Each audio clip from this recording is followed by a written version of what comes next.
네, 근로관계의 종료에 대해서 살펴보도록 하겠습니다. 근로관계의 종료로 가장 대표적인 게 사용자의 일방적인 의사표시로 인해서 발생하는 해고인데요. 해고는 이제 부당해고 문제가 실무에서도 굉장히 중요하고 또 시험에서도 자주 출제되는 쟁점이기 때문에 해고는 이제 정확하게 내용을 숙지하고 사례풀이를 들어가도록 해야겠습니다. 먼저 근로관계의 종료 사유는 해고뿐만 아니라 이제 여러 가지가 있는데, 먼저 해고부터 살펴보시면, 해고는 사용자의 일방적인 의사표시에 의해서 근로관계가 종료되는 거예요.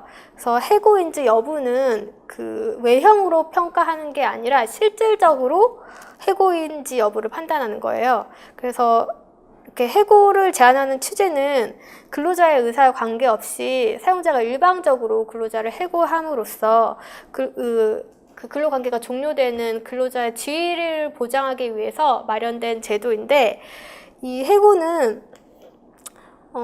형식적으로는 의원면지, 자기가 사직서를 제출했다고 하더라도 실질적으로 일방적인 사용자의 의사 표시로서 근로자는 근로자는 이제 근로관계를 종료시키고 싶지 않았는데, 사용자가 억지로 근로관계를 해소시키기 위해서 이제 명예퇴직을 장려한다던가 이런 경우에는 실질적으로는 해고라고 볼 수 있습니다. 그래서 형식적으로 이렇게 명칭에 구애받는 것이 아니라 실질적으로 사용자의 일방적인 의사표시에 의해서 근로관계가 종료됐는지 여부에 따라서 판단을 하시면 됩니다. 그다음에 해고 이외의 근로관계의 종료 사유는 합의 해지를 볼 수 있는데요. 합의 해지는 이제 사직의 의사표시가 사용자에게 도달하기 전까지는 근로자가 청약을 철회할 수가 있어요. 그런데 이제 청약을 아무 때나 철회할 수 있는 것은 아니고, 그 의사표시가 도달하기 전이라고 하더라도 신의 측에 반하는 경우에는 또 철회가 제한됩니다.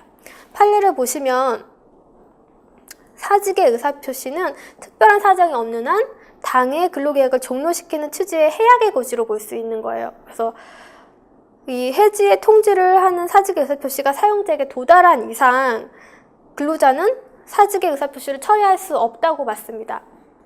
그런데 이제 사용자에게 도달하기 전에, 의사표시가 도달하기 전에는 철회를 할 수 있는데, 다만 근로자의 사직 의사표시 철회가 사용자에게 예측할 수 없는 손해를 입게 하는 경우에는 신의 측에 반한다고 보아서 이 경우에도 철회가 허용되지 않는다고 보고 있어요.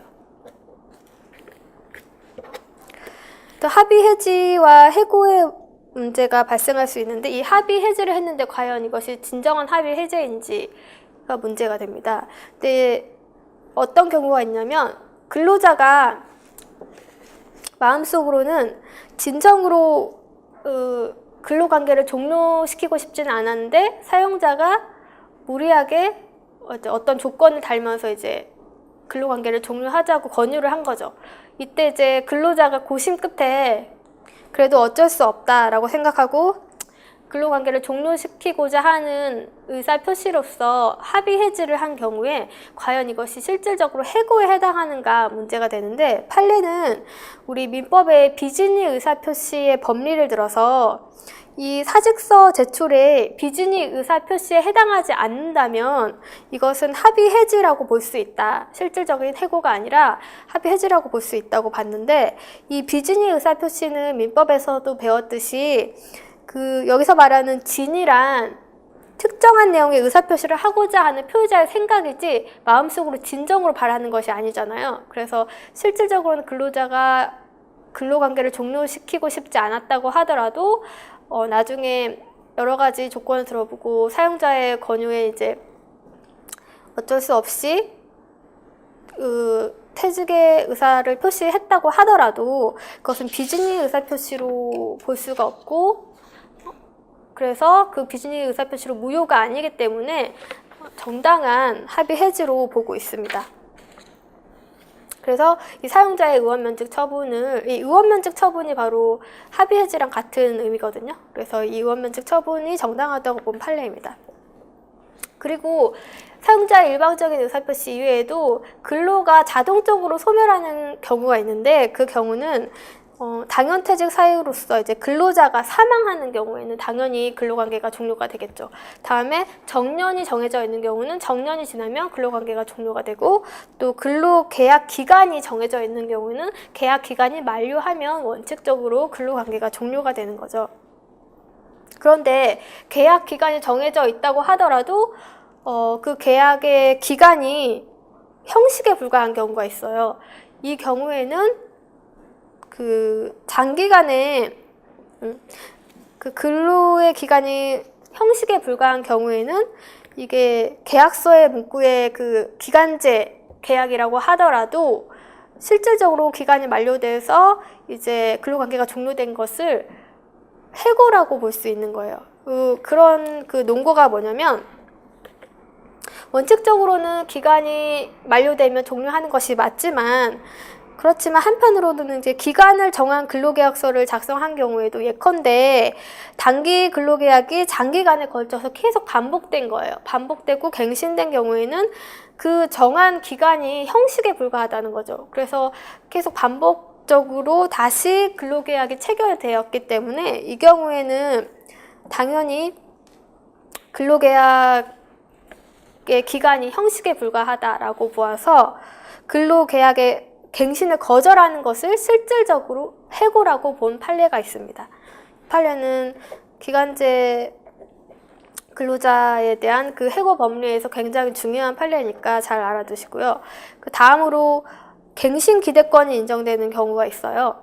그러니까 이 경우는 기간의 정함이 형식에 불과한 경우는 아니지만 근로자에게 그 계약 기간이 만료된 이후라도 계약에 대한 갱신 기대권이 인정되는 경우가 있다는 판례인데, 예를 들면 이제 근로계약이나 뭐 취업규칙, 단체협약에 일정한 요건이 충족되면 당해 근로계약이 갱신된다는 취지의 규정이 있는 경우에, 실제로는 갱신되지 않았더라도 이러한 규정이 있으면은 이 경우에는 갱신 기대권이 인정된다는 것이고, 또 이러한 규정이 없다고 하더라도 당사자 사이의 근로관계를 둘러싸서 여러 사정을 봤을 때 근로계약 당사자 사이에 일정한 요건이 충족되면 근로계약이 갱신될 거라는 그 합리적인 기대, 그러니까 신뢰관계가 형성되어 근로자에게 근로계약이 갱신될 수 있다라는 정당한 기대권이 인정되는 경우에도 이 갱신 기대권이라는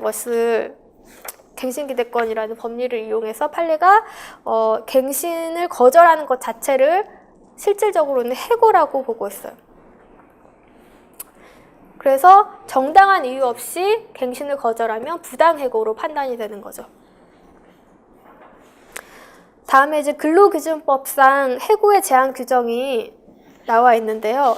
일단 조문을 보는 것이 굉장히 중요한데, 특히나 해고는 중요한 법리이기 때문에 이 조문 전체를 아우르면서 위치를 파악하시는 게 중요합니다.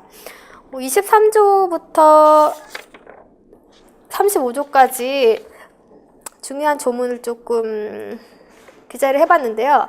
23조를 보시면 해고 등의 제한 규정이 있죠. 해고는